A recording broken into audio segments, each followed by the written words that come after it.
Hey everyone, this is Blackjack Hacker here, and welcome to the 10 biggest blackjack mistakes to avoid when you're playing blackjack. Because when I go to the tables and play blackjack, I see a lot of different players doing these common mistakes, and you must avoid these at all costs.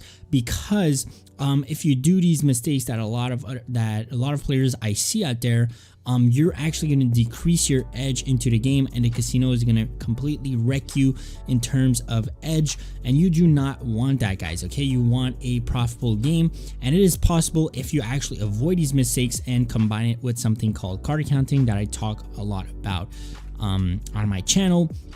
But yeah, make sure to stick at the end, because there's a lot of important mistakes that you need to avoid to really improve your game and to actually have fun and be a profitable blackjack player.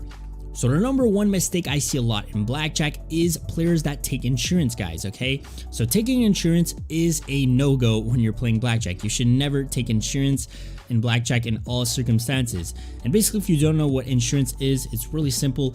It's basically a bet option that the casino allows you to do. If the dealer has an ace as an up card, it allows you to bet an extra if you think that the dealer will get a blackjack. Okay, so basically, if the dealer gets a blackjack, if you took insurance, you get all your money back. But if he doesn't get a blackjack with that ace, you just paid that extra for nothing. Okay, and the game continues. So that's why you don't want to take insurance, because think about it. If the dealer has an ace as an up card, there's only around 30% of the time that the dealer will actually get a blackjack. Okay, because to get a blackjack, it needs to be an ace and a 10 valued card, and as we all know, there's around 30% of the cards in a whole deck of cards that are 10 valued cards. So that means you would bet that extra, and only 30% of the time you would get your money back, and 70% of the time you would bet extra for absolutely nothing. So let's say, for example, you would bet like $10. Well, if you would take insurance on that $10, you would need to bet an extra $5, and 70% of the time you're literally going to bet that extra $5 for nothing. Okay, so it's really important to avoid this. Every time the casino tells you to take insurance, you should never take it. Mistake number two that I see a lot, guys, is people splitting tens. Now, this is a really huge mistake that can really decrease your edge when you're playing blackjack. And reason why it is bad to split tens is because you're turning a good hand, a really good hand, to two possible bad hands. Okay, like two tens combined, guys, you all know it equals to 20, which is one of the best starting hands you can get as a player. You'll literally win 90 to 95% of your hands by just standing on a 20. Okay, but I don't know why people like to split tens. You're literally transforming that beautiful nice hand into two possible bad hands, because you can get like a 20 and then like split the tens and then get two fives, so you pretty much ended up with a 20 to two 15s. So it's really important to always stick and just stay with a 20, because you will have a possibility of transforming that good hand into two possible bad hands. And trust me, it's been proven that you're going to lose more than half of the time by splitting tens. Okay, so it's just not even worth it. Mistake number three that I see a lot, guys, is people standing on a 16 versus a dealer's high card. So I always see a lot of people, like, when they get a 15 or 16, they get really scared. When they see the dealer that has a high card, they're like, you know what, I'm better off staying because I'm probably gonna bust anyways. Although it's true that you have a lot of chance of busting with these hands, but think about it. The dealer has a high card, so he has a high chance of getting a good hand or not busting or whatsoever. So according to different statistics made, it's actually a bit better to hit a high card, such as, like 15 or 16, when a dealer has a high card, and say it instead of standing on that. So always hit those when you see the dealer has a high card, such as like 7, 8, 9, 10, or ace. Mistake number four that I see a lot, and this is one of the worst places to do, is to play at a 6 to 5 table. No, guys, you do not want to play at a 6 to 5 table. They are actually really not good. You should go to the 3 to 2 tables instead, because basically what it means, a 6 to 5 table, it means it will pay you 6 to 5 when you get a blackjack. And why a lot of people make these mistakes is because they like to see like, oh, 6 is higher than 3, so 6 to 5 table must be better than a 3 to 2 table, but it's not true. Okay, it's actually way worse. Because let's take the example with $100. If you're betting $100 per bet at blackjack and you get a blackjack on a 6 to 5 table, it gives you an extra 120 back. But if you would do that same $100 bets on a 3 to 2 table and get a blackjack, you would get $150 back. So an extra $30 that you got just from playing on a 3 to 2 table instead of 6 to 5 tables. So it's really important every time before jumping in a table and playing blackjack, always check if it's a 3 to 2 table to make sure you're at a good place. Mistake number 5 that I see a lot is people splitting 5s. This is a bit the same type of players who like to split 10s.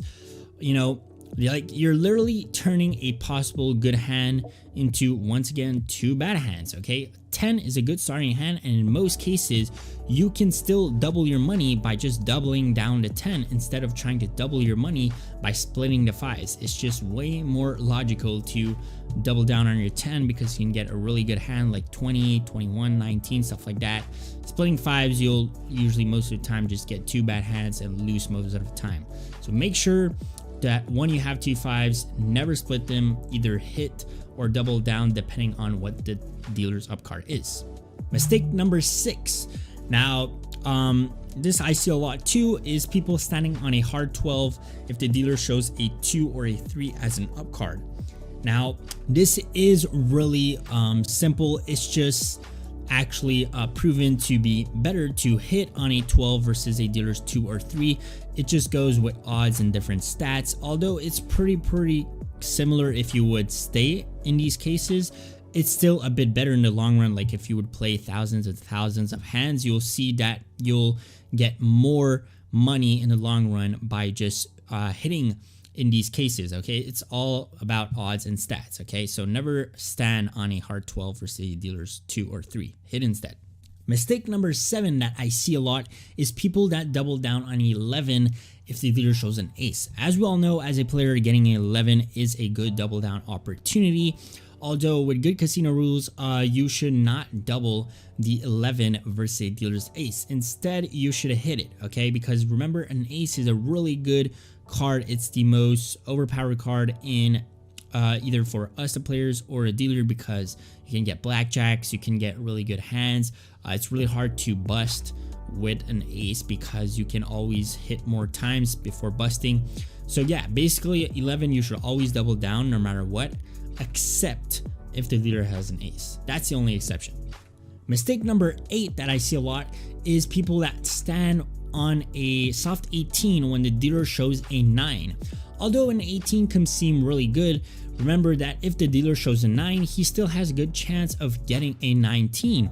So instead, if you have a soft 18, you're better off hitting, because remember, there can be many cards that can improve your hand. There's the ace, the 2, and the 3, and also there's a lot of chances that you can just get another 10 and you will stay at 18 once again. So you know, it doesn't do too much harm from hitting it again and just not improving your hand but not also worsening it.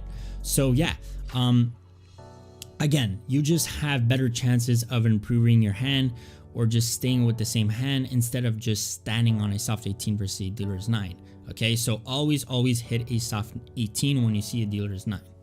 Mistake number 9, hitting a pair of 4s if the dealer shows a 5 or a 6. Okay, now like I said, you know, some splits you need to do, some you don't, but in this case it's better off actually splitting 4s because the dealer has a 5 or 6. So remember that, you know, 5 or 6 is a possible busting opportunity for the dealer, so it won't do too much harm for you to split 4s instead of just hitting it. Okay, because in most cases you can really get a lot more money in the long run, and you have a decent chance of always doubling your money when you're splitting 4s.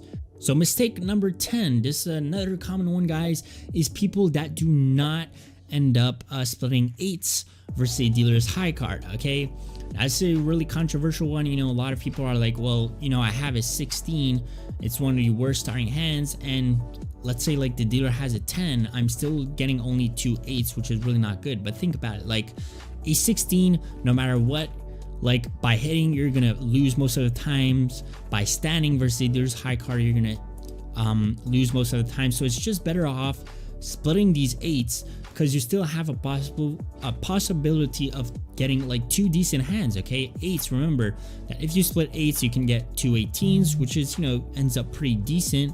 Or, you know, sometimes if you get like, if you split your 8s and you get like a 2 and a 3, that gives you 10 and 11. So that's 2 good double down opportunities, sorry. But yeah guys, like it's really simple. Okay, there's some plays you need to do, but there's some that are just better than others. Okay, so in this case, when you have 2 8s, instead of letting that hard 16 go, just split it into 8s, and it's just going to improve your odds and you're going to win more times. So that's pretty much it guys for the 10 biggest mistakes. If you avoid these and, you know, you play accordingly to how I told you to do, you're going to really improve your game. And also you can start winning by card counting.